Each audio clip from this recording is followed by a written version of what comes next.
you're hearing this, just know, I never thought this could happen to me. The stories, the research, it all felt distant, like something that belonged to someone else. I was wrong.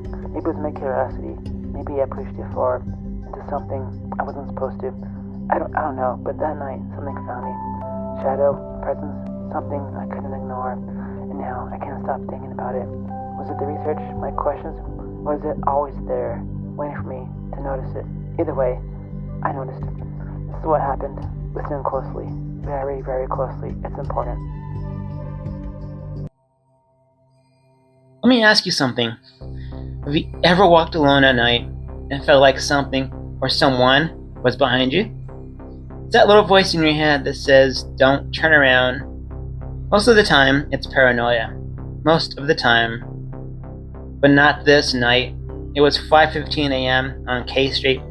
K Street runs near the river. It's quiet, dark. One of those places where the streetlight feels more like decoration than anything else. You know the kind of place? Just enough light to see shadows, but not enough to feel comfortable. I had just finished work, and I was heading towards downtown. Downtown wasn't just my next stop, it was home. The lights, the noise, the people, it's where I knew I'd feel safe. If I could just make it there alive in one piece, everything would be fine. The air was crisp, the kind that makes you feel alive, but also reminds you how empty the streets are. A soft breeze moved through the trees, rustling leaves on the pavement, but it wasn't much, barely enough to feel on my skin. I was taking my time, scrolling through my phone, enjoying the Reddit and the solitude. The trees cast long shadows along the sidewalk. The occasional rustling of leaves felt like whispers in the night. It was peaceful, calm, serene. It was magic. I was soaking in the stillness, appreciating how empty the streets felt. The quiet gave me a sense of peace after a long shift. A time to unwind and just be me. But as I stopped at the bus stop, something shifted. There was a sound. There wasn't a shadow, just this feeling, like the air around me had gotten heavier and colder. It was the kind of feeling you get when you know someone is standing behind you, even if you haven't turned to look. I don't know why I turned my head. Maybe instinct, maybe curiosity, maybe stupidity, but I looked and saw it. At first, I told myself, it's just a person. It was walking slowly, determined, well, half a block behind me, average height, weight, and about average, I'd say. 6 feet tall, possibly 200 pounds, white shirt, black pants, nothing out of the ordinary. But then the details started to kick in. The shirt wasn't just white, no, it was untucked, flowing, and it looked like something out of historical dramas, like something out of The Interview with the Vampire. The kind of shirt you'd expect to see on a haunted portrait in a mansion, not on someone walking down the K Street in the middle of the night. And the pants, jet black, not the casual black you see in modern clothes, the kind of black that absorbs light. They seemed just wrong, like they didn't belong. And then there was the face, or, well, lack thereof. Long, stringy hair hung down, completely covering the face. No eyes, no ears, no mouth, nothing, just hair, swaying naturally. Or unnaturally, in this case. Here's the thing about the hair. It should not have been moving like that. There was this breeze, but it was a weak breeze, barely enough to stir my shirt. If the hair moved in a way that seemed deliberate, almost alive even. It wasn't random like you'd expect from the wind. It swayed, shifting as if to shield the face from the view. No matter how hard I tried to make it out, nothing. My stomach turned to ice. My breathing grew shallow. I could hear my pulse pounding in my ears. The logical part of me whispered, it's just a person. The more I looked, the less I believed it. This is when my brain kicked into overdrive, running through my every explanation I could think of. Is it Yadona? No, too tall. And she's not supposed to be that far from the water, right? Could it be a vampire? Maybe. They're usually more dramatic. Where's the cape, the fangs? Or is this a murderer? A serial killer? A stalker? The thoughts lingered in my mind for a moment. Then I remembered I just passed a police yard. What kind of murderer, stalker, killer, serial killer, any kind of criminal? Why would they pick this spot? It's so close to law enforcement, unless they were bold and didn't care. You know, life sometimes doesn't make sense, and this is one of the moments where the world was against me. This thing, could it be an evil spirit then? Definitely, possibly, maybe.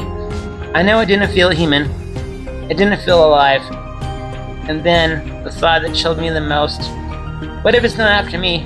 What if it's just there, watching? The idea made my skin crawl. I told myself to stop overthinking, but the fear had already sunk in. It sunk in the claws into me. It grabbed me. I decided to run, but mentally thinking, I stopped myself. Running felt like an invitation, like waving a neon sign that said, yes, I'm terrified, please chase me. So I walked, briskly, like someone who just remembered they forgot to feed the dog. As I walked, I spotted someone heading towards me, going into the direction of the entity. They were casually walking, unaware of what they were about to pass. For a second, I thought about stopping them and warning them. Well, what would I say? Hey, there's a faceless creature back there. Be careful, turn around. But I didn't want to sound crazy, so instead, I whispered to myself, poor souls, God bless them. This happened not once, but 3 times. 3 separate people, all walking towards what I had just seen, and each time, with the same mix of dread and guilt for not saying anything. Poor bastards. But no matter how fast I walked, I couldn't shake the feeling that it was following me. The air felt heavier with every step, like it was pressing down on me, making me feel small and slow. The sound of my own footsteps echoed in my ears, my heart beat louder than ever. I couldn't tell if there were other footsteps behind me, or if my imagination was playing tricks on me. When I reached the sidewalk, I thought I gained some ground. The stoplight was red, so I had no choice but to stop and wait, with cars passing by. I took a deep breath, trying to calm my heart, and I dared to glance over my shoulder. It was still there, same pace, same eerie swaying hair. The half a block gap I had created was gone. I froze, my brain screamed to me, move. My legs felt like they were glued to the pavement. When the light turned green, I bolted. I didn't care how ridiculous I looked. I ran as fast as I could, my footsteps echoing in the empty street. My breath hitched with every step, my legs burning as I pushed myself towards safety. When I reached downtown, I felt a little better. The hum of the city, the glow of the lights, it was enough to convince my brain it was safe. But when I got home, reality hit me all over again. I lived on the 3rd floor, so I felt safe inside my apartment. My dog had been inside for 9 hours straight by herself. I had a walker. I had no choice. And that's when the fear hit me all over again. I had to go back outside. Every step down the stairwell felt heavier. I was walking towards something I didn't want to face. When I finally stepped outside, cold air hit me, and I couldn't help but glance towards K Street. It was quiet, empty even. I walked my dog quickly around the block. Every rustle of leaf, every flicker of a shadow made my pulse spike. Nothing happened though. The streets were still, but the unease never left me. I kept thinking, what if it's still out there? What if it's coming for me? What if it's waiting? The truth is, I still have to pass K Street every night. It's unavoidable. Every time the thought of what I might see or feel sent chills down my spine. That night, after I looked back and it was gone, my only thought was just, let's get to downtown and just stay alive. Because that's what downtown is to me. It's home, my sanctuary. A sanctuary where I can breathe, where I can shake off the fear. But even then, the night left its mark on me. So if you ever find yourself walking alone on a quiet street, trust your instincts. Don't stop. Don't wait for the bus. And whatever you do, don't look back, because sometimes the scariest thing isn't what's behind you, it's the thought of what might be waiting for you, lurking after you in the night.